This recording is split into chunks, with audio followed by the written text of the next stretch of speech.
Think about how an empire actually dies. The war machine bleeds cash. Empires rarely die from enemy bullets or cannons. They collapse from severed cash flow and broken logistics. In 1795, Napoleon faced a massive economic bottleneck. To fund his starving, hyperinflated armies, he desperately needed a bizarre financial miracle. He literally required a sealed glass jar of meat. Food was an illiquid asset. Armies were strictly pegged to the local harvest seasons. Transporting rotting provisions by horse triggered absolute logistical hyperinflation. Desperate French troops looted to survive, creating geopolitical hostility. To expand a starving empire, a conqueror requires an entirely new technology for asset and energy storage. Let us unearth the bizarre ledgers of Napoleonic logistics. The greatest enemy of the French army wasn't a foreign coalition, it was biology. The army was eating itself. The cost of feeding a massive military force was astronomically, dangerously high. Traditional logistics relied entirely on horse-drawn carriages dragging heavy, rotting agricultural goods. The horses required to pull the grain ended up consuming the cargo themselves. This devastating biological friction created an inescapable, terrifying spiral of logistical hyperinflation.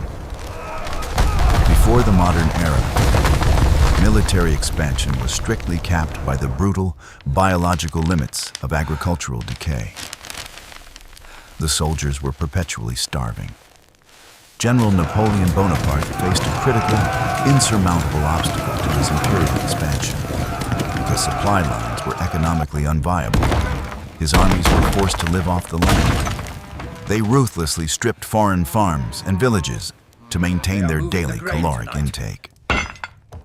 This systemic looting transformed neutral territories into violently hostile, angry geopolitical enemies. Desperate, starving civilians watched in horror as their winter survival was violently consumed by the marching empire. When an army cannot afford its own supply chain, it essentially taxes the conquered population with absolute starvation. To win the world, Napoleon had to freeze time. Napoleon needed a financial miracle. He realized that victory did not require heavier cannons or sharper bayonets. The empire desperately needed a radical, unprecedented method to store and transport energy. Food in the 18th century was a highly volatile, rapidly depreciating asset class. Meat and vegetables lost their entire physical and economic value within a matter of days. The emperor required a technological breakthrough to freeze the economic value of agricultural labor across time and space. To project continuous global power, a sovereign state must successfully convert volatile, rotting organic matter into a permanent, hard asset. The government intervened with cash. The French Directory launched an incredibly desperate, highly publicized national economic stimulus package. They offered a massive prize of 12,000 francs to any innovative citizen. The challenge was to invent a cheap, reliable method of preserving massive quantities of food. This was a frantic attempt to use newly printed fiat money to buy a hard asset rate, and the state essentially crowdsourced its geopolitical survival to the starving, exhausted civilian scientific community. By leveraging a massive financial bounty, a desperate government artificially accelerates the timeline of critical technological innovation. The savior of the empire wasn't a general. It was a candy maker. A Parisian confectioner stepped forward. Nicolas Appert was not a brilliant military tactician or a renowned state economist. He was a humble candy maker who had spent decades experimenting with boiling sugars and physical preservation. Appert began methodically sealing various cooked meats, fruits, and vegetables inside thick glass champagne bottles. He sealed them tightly with heavy corks, iron wire, and thick, impermeable sealing wax. He worked tirelessly and hot, He cramped kitchens while the bloody chaos of the French Revolution raged outside. The most profound military logistical breakthroughs frequently originate from entirely unrelated, mundane civilian commercial industries. Appert cracked the preservation algorithm. He placed the tightly sealed glass jars directly into violently boiling water baths. He meticulously recorded the exact times and temperatures required for different agricultural goods. The astonishing part is that he possessed absolutely no understanding of microscopic bacteriology. Louis Pasteur would not discover the existence of harmful, food-spoiling microbes for another 50 years. Appert blindly stumbled into the profound scientific mechanism of thermal sterilization through sheer, exhausted trial and error. Technological revolutions in wartime logistics often precede the actual theoretical science required to fully understand their internal mechanics. This wasn't just lunch. It was a macroeconomic revolution. The glass jar changed everything. Canned food was not simply a convenient meal for a tired, marching soldier. It represented humanity's greatest historical leap in macroeconomic asset and kinetic energy storage.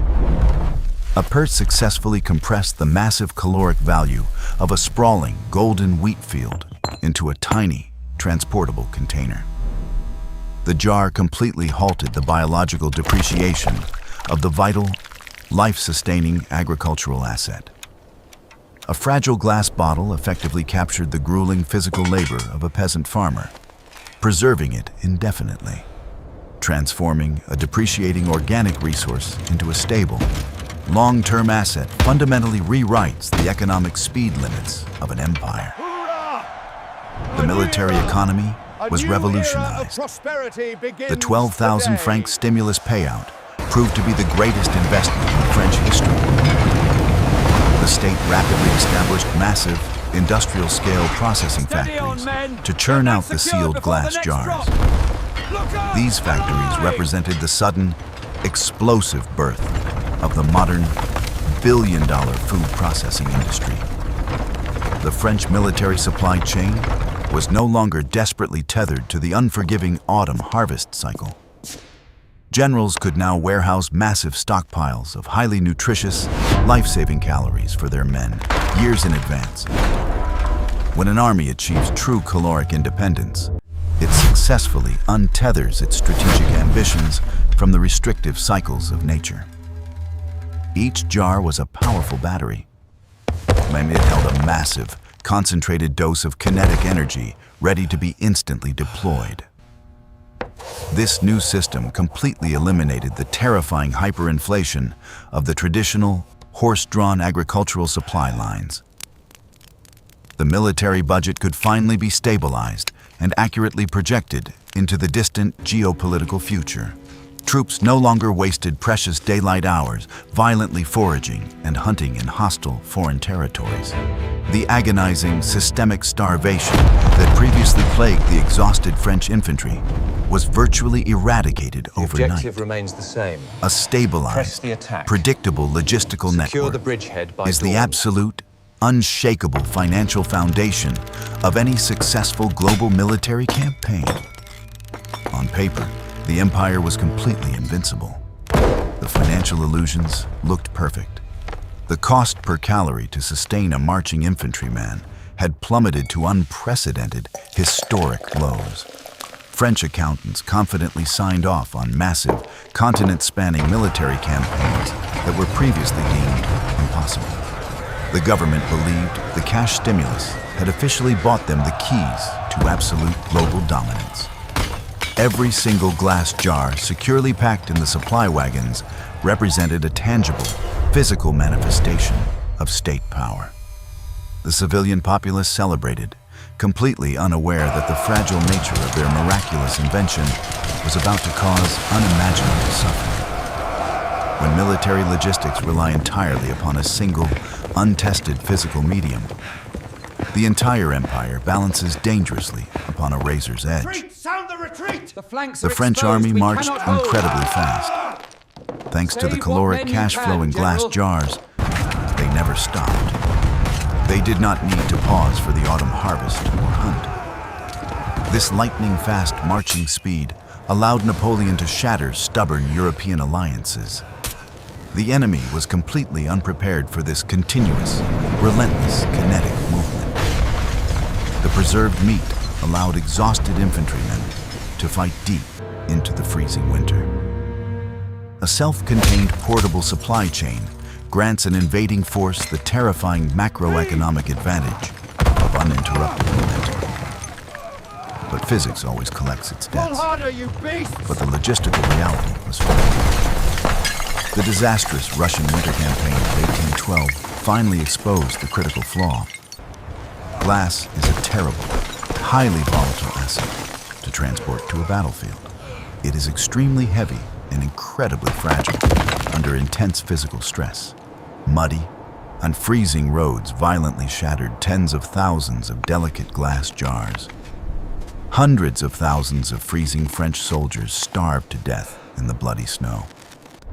When a nation's primary energy storage medium physically shatters, the entire imperial war machine instantly collapses. The logistics completely and utterly failed. The brilliant caloric battery that built the empire suddenly became useless garbage. Without food, the massive French army was forced into a desperate retreat. The brilliant financial stimulus of the Directory purchased a deeply flawed technology. The absolute reliance on a brittle supply chain sealed France's dark doom.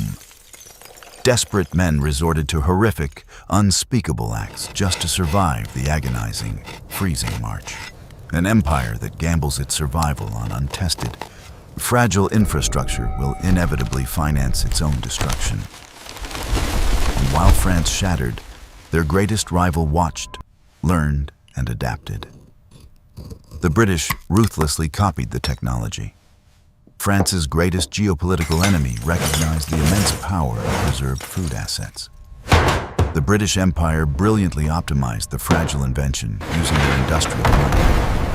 They replaced the shattering glass with unbreakable, lightweight, mass-produced tin canisters. London's superior metallurgical industry successfully turned Napoleon's own weapon entirely against him. They fed their global navy with indestructible iron rations that survived any violent storm. Lash it down, quickly! Optimizing a rival's logistical vulnerability into a durable, unshakable asset guarantees absolute, undisputed global geopolitical supremacy. The tin can changed global warfare. This indestructible container allowed the British to project dominant maritime power globally. They could sustain massive blockades without their sailors succumbing to rapid starvation. The cold financial machinery of London understood that reliable logistics defeat genius. Napoleon's brilliant innovation was permanently eclipsed by ruthless, calculated industrial mass production. The silent, unglamorous tin can fundamentally alter the bloody fate of millions of exhausted soldiers. True geopolitical power belongs to the sovereign state that physically hardens and completely dominates logistics. The weapon of war soon became the foundation of modern society. The military technology leaked everywhere, and it quickly permeated the entire global civilian market overnight. Step right up, ladies This sparked the massive, highly lucrative food processing industry. Humanity was permanently liberated from restrictive local harvest seasons. The fragile glass jar fundamentally revolutionized how the entire global population consumes daily calories. Empires are not forged by printing fiat money, but by optimizing the core physical supply chain. The transition to the civilian market. Returning soldiers brought the appetite for preserved food home. Canneries rapidly multiplied across the European and American landscapes. The working class suddenly possessed access to cheap, stable calories. This singular logistical breakthrough inadvertently accelerated the massive, sprawling growth of the Industrial Revolution. By democratizing the preservation of agricultural energy, the military-industrial complex unintentionally catalyzed modern global urbanization. Food became ultimate geopolitical power. It transitioned from a rotting liability into a permanent asset. The ability to reliably feed a massive continent dictated absolute survival. Napoleon's brilliant ambition was ultimately shattered by unyielding, freezing mud. The agonizing deaths of hundreds of thousands of freezing soldiers remain a profound historical warning. Ignoring the mundane realities of physical logistics guarantees that a nation's ideological ambitions will inevitably perish. So, look around you today. What is the glass jar of our generation? What is our modern tin can? Napoleon desperately used fragile glass jars of boiled meat. The British ruthlessly optimized their logistics using unbreakable tin cans. We must identify the silent technology shaping modern global supply chains. Are modern empires fighting their invisible wars over semiconductors, rare earth metals, or absolute control of artificial intelligence? The survival of tomorrow's superpowers depends entirely on securing the unglamorous, hidden supply chains of today. The bizarre ledgers remain open. A continent-spanning war was dictated by the preservation of beef. Complex financial logistics always disguise deeply cynical methods of control. The canned food revolution reveals the terrifying fragility of state power. Join us in uncovering the hidden financial machinery that quietly directs history's most devastating global conflicts. Napoleon used glass, the British used tin. Subscribe, like, and let me know your thoughts down in the comments.